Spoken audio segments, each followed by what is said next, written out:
வணக்கம். எங்களது ஆலய விசேஷ அன்பர்களுக்கு எங்களது இனிய வணக்கம். இவ்வாலயத்தின் சிறப்புமிக்க காணொளியை எங்களது சன்ரைஸ் ஃபோட்டோஸ் யூடியூப் ஆலய விசேஷங்கள் சேனல் மூலமாக லைக், ஷேர் அண்ட் சப்ஸ்கிரைப் செய்து பெல் ஐகானை கிளிக் செய்யுங்கள்.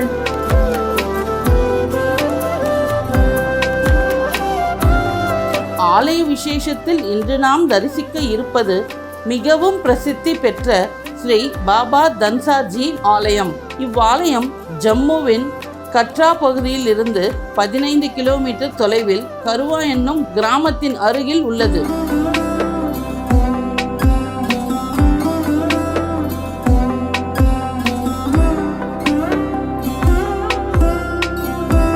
இவ்வாலயத்திற்கு சாலையில் இருந்து 200 மீட்டர் நடந்து செல்ல வேண்டும்.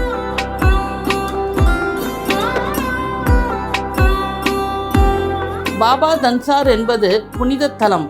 இத்தலம் கருவா ஜூல் குளத்தின் அருகில் அமைந்துள்ளது.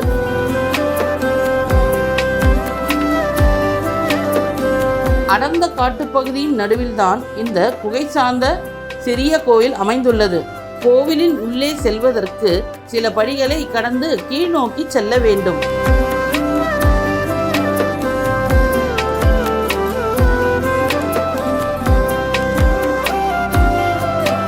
இவ்வாலயத்திற்கு சிவபெருமானின் அனுமதியின்றி பக்தர்கள் செல்ல முடியாது என்று கூறுகின்றனர்.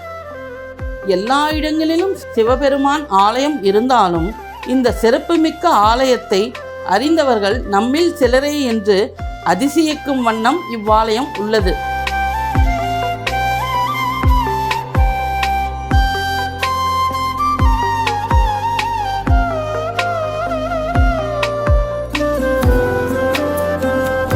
கற்களில் செதுக்கிய நாகர்களின் சிலைகளை ஆலயத்தின் உள்ளே காணப்படுகின்றது.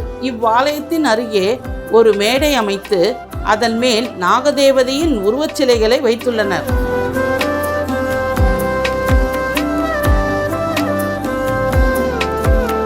கோயிலுக்கு அருகில் குருவா ஜூல் நீர்வீழ்ச்சி உள்ளது. இது மலைகளில் இருந்து விழும் நீர், மிகவும் தூய்மையான நீர். இவ்விடம் இயற்கை எழில் கொஞ்சும் இடமாக உள்ளது. மலை முகடு முடியும் தருவாய் முழுவதும் சிறு சிறு நீர்வீழ்ச்சிகள் காணப்படுகின்றது. இந்த நீர்வீழ்ச்சியில் பக்தர்கள் குளிப்பதற்கு அனுமதி கிடையாது. இருப்பினும் பக்தர்கள் கீழ் நோக்கியும் ஓடையில் நீராடலாம். இந்த நீர்நிலையின் வலதுபுறத்தில் தான் ஆலயம் அமைந்துள்ளது.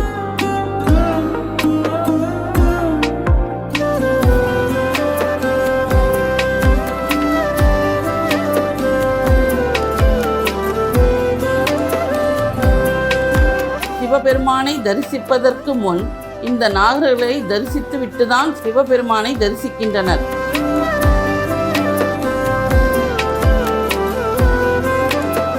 நாகர்களுக்கு கிரீடம், திரிசூலம், மாலை அணிவித்து வழிபடுகின்றனர். இது எங்கும் காணா விசேஷம்.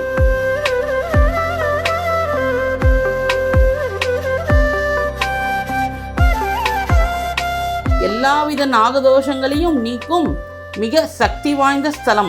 நாகதோஷம் உள்ளவர்கள் இங்கு வந்து தங்களின் தோஷம் நிவர்த்தி பெற்று செல்கின்றனர்.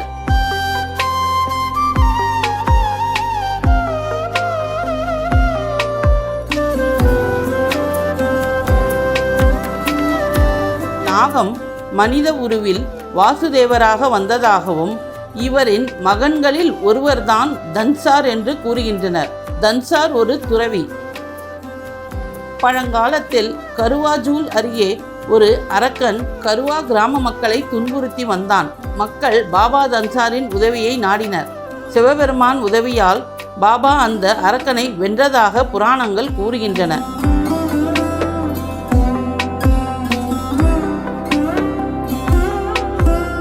ஒவ்வொரு ஆண்டும் மகா சிவராத்திரி நாளில் ஏராளமான பக்தர்கள் வருகை தருகின்றனர். இந்த திருவிழாவை மிகவும் கோலாகலமாக கொண்டாடுகின்றனர். இவ்வாலயம் இயற்கையாக உருவான குகை சார்ந்த ஆலயம். இவ்வாலயத்தில் நடைபெறும் பூஜையில் கலந்து கொள்ள பல நாடுகளிலிருந்து பக்தர்கள் வருகை தருகின்றனர்.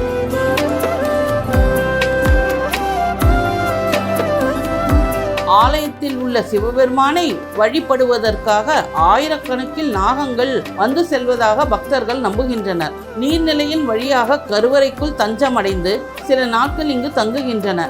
இவை பக்தர்களை தொந்தரவு செய்வதில்லை என்று கூறுகின்றனர். குகை வழியாக செல்ல நாம் மண்டியிட்டோ அல்லது அமர்ந்தவாறோதான் செல்ல வேண்டும். கருவறையின் உள் புற்றுக்கோவில் போன்று தோற்றம் அளிக்கின்றது. நாகங்கள் தான் இவ்வாலயத்தின் உயிர் மூச்சு என்று கூறுகின்றனர். கருவறையின் மேல் இயற்கையாக உருவான ஒரு வட்ட வடிவ பெரிய துளை காணப்படுகின்றது.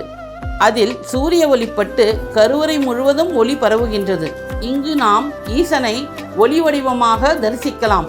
கருவறையில் உள்ள சிவலிங்கத்திற்கு பக்தர்கள் தங்கள் கரங்களாலேயே நீர் ஊற்றி அருகில் உள்ள மஞ்சளினால் பொட்டு வைத்து பிறகு நாம் பொட்டு வைத்து கொள்ள வேண்டும். இவ்வாலயத்தின் மறுபெயர் நாகங்கள் வழிபடும் சிவாலயம்.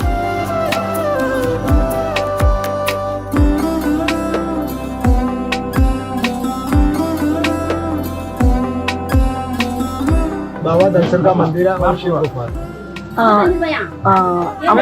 भगवान का नाम बाबा दंसल।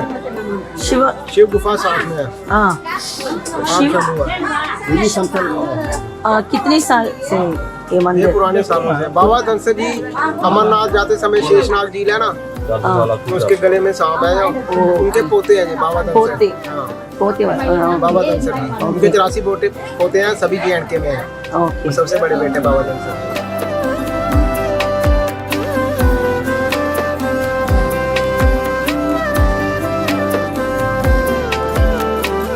இவ்வளவு அற்புதங்களும் மகிமைகளும் நிறைந்த இவ்வாலயத்தின் சிறப்புமிக்க காணொளியை எங்களது சன்ரைஸ் போட்டோஸ் யூடியூப் சேனல் ஆலய விசேஷங்கள் மூலமாக கண்குளிர கண்டும் ஆன்மீக பயணமாக இவ்வாலயத்திற்கு சென்றும் ஸ்ரீ பாபா தன்சார் ஜியின் திருவருள் நல்லாசியை பெற்று வாரீர். நன்றி, வணக்கம்.